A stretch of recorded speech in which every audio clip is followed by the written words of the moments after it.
panel discussion, so if I could have my three ladies come up and have a seat. Just to introduce myself, my name is Roxanne.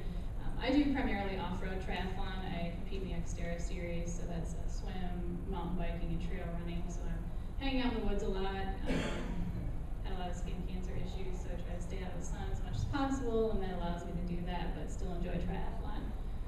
I've been helping out with the clinics, and I'll let each of these ladies introduce themselves.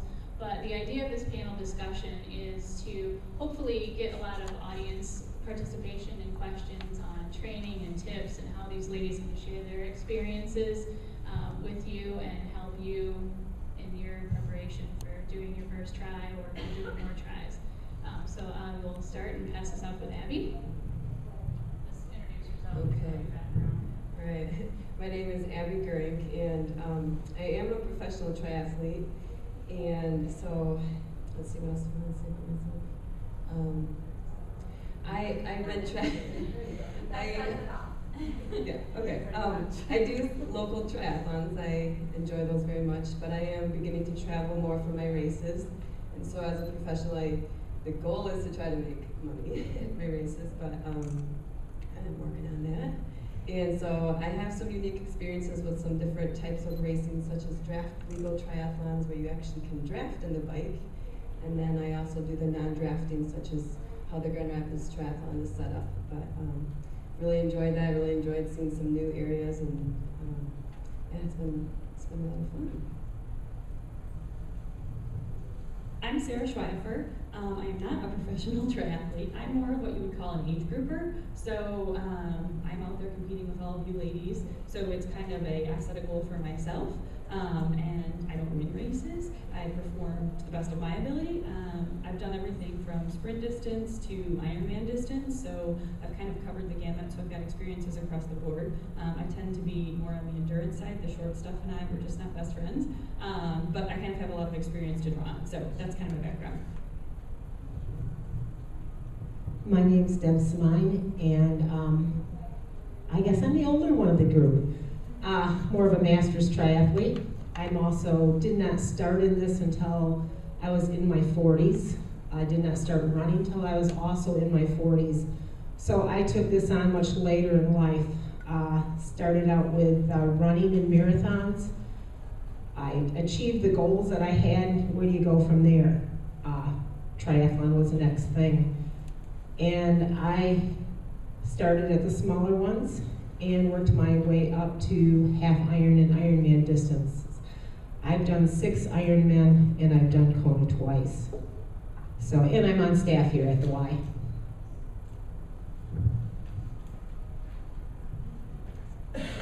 Well, we'll start off by just any random questions that you could possibly think of. No question is too simple or too advanced. Just, you can throw any question out there. We'll start with that. If it kind of slows down, I've got some things to kind of work through and ask for training tips and things like that. So we'll start off. Go ahead. What are some beginner mistakes to avoid? Some of the pitfalls, some of the things you don't think about.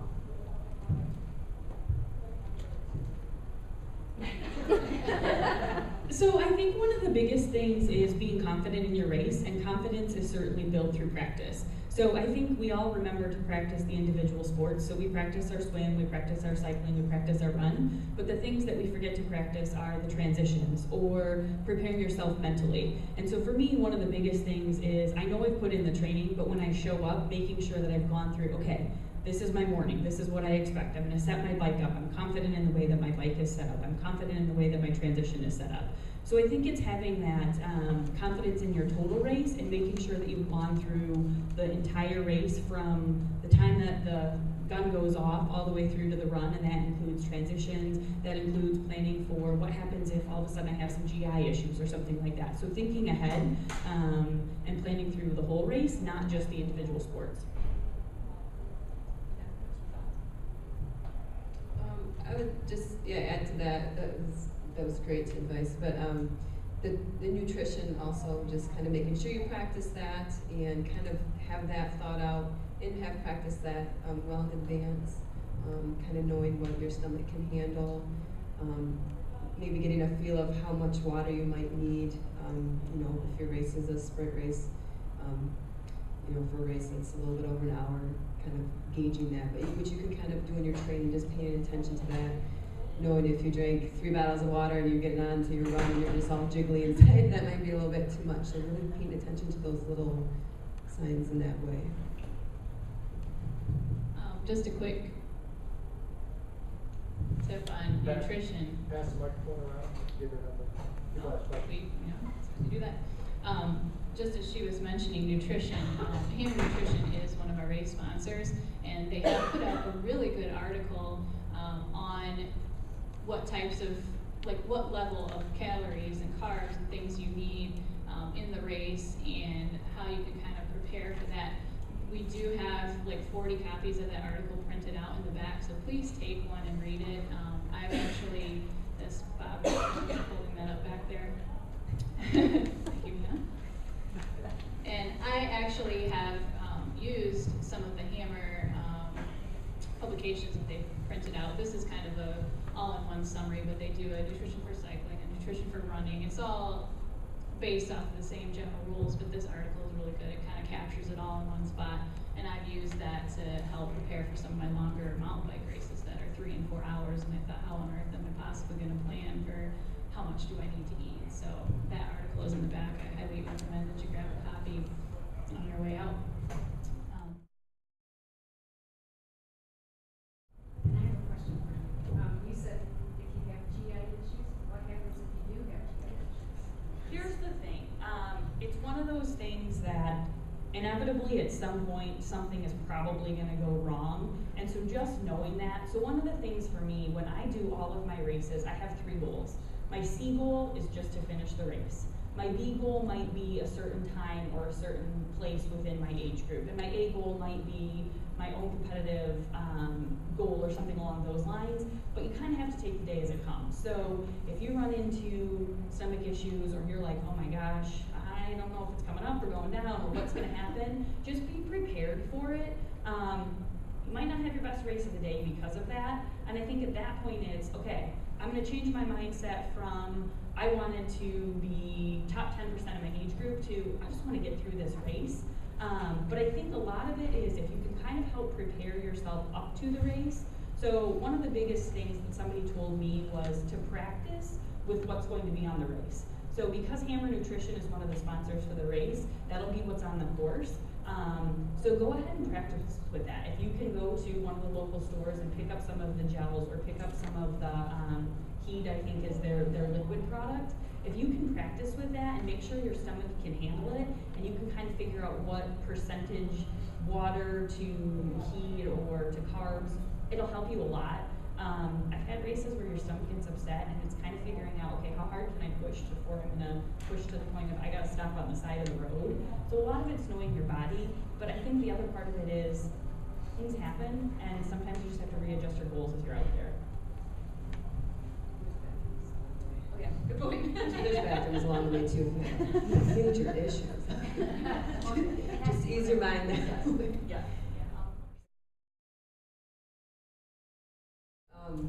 I just wanted to give a little advice in the morning before the race to get the Colon Rollin. I mean, I really recommend that. I mean, I know that might sound silly, but you can even get up just a little bit before the race, do a 10 to 15 minute light jog, kind of get your legs going, your body woken up. You'll feel a lot better, actually. So just something to think about.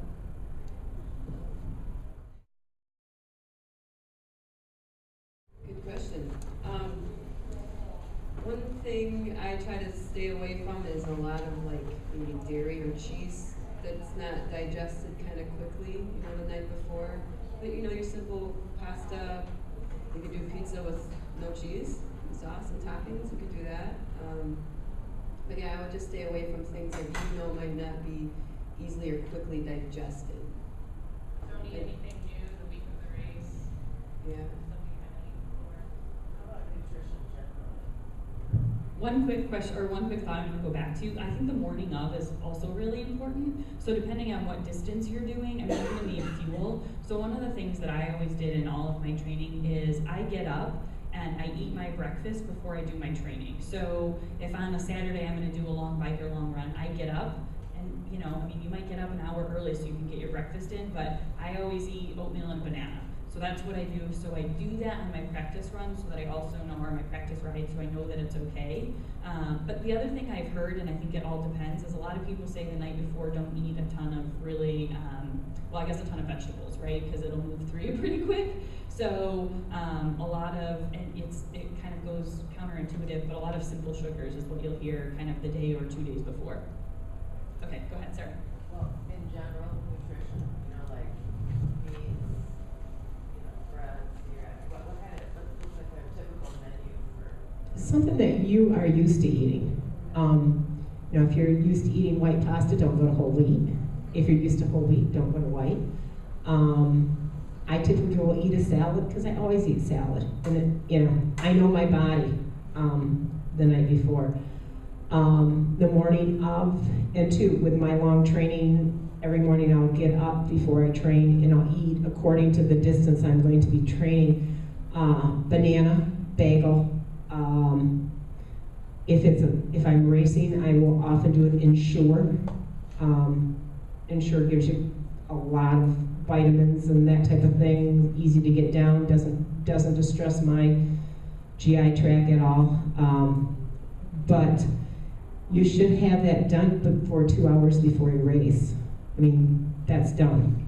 Then you can sip on Gatorade for the next hour if you want, or whatever you're drinking. I normally will not drink at all the hour before the race. My nutrition, my fluids are in. About 15 minutes before the race, I will have 8 ounces of whatever I'm using on my bike, and go, you know, be ready to go. One thing I learned recently is, you know, wetsuits will hold the goo. And if you think you might run out of fuel, I never have, but I thought, I may shove a goo packet up into my sleeve from now on, just in case that should happen. We had an incident, the last race I did,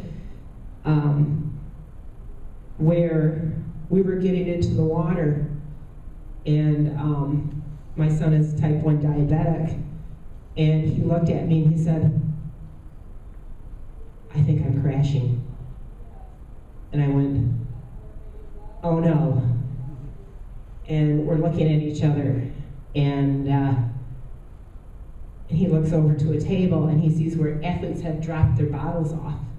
And he walked over and he grabbed a bottle of Gatorade, somebody else's, and drank the whole thing. And we got in the water and he says, I'm better. Oh, thank you. That was for an Ironman swim.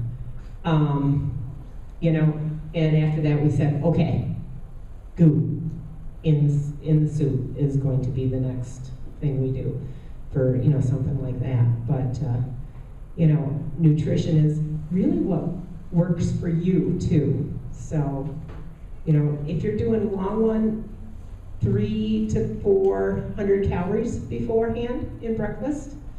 Get them done at least 2 hours before the race.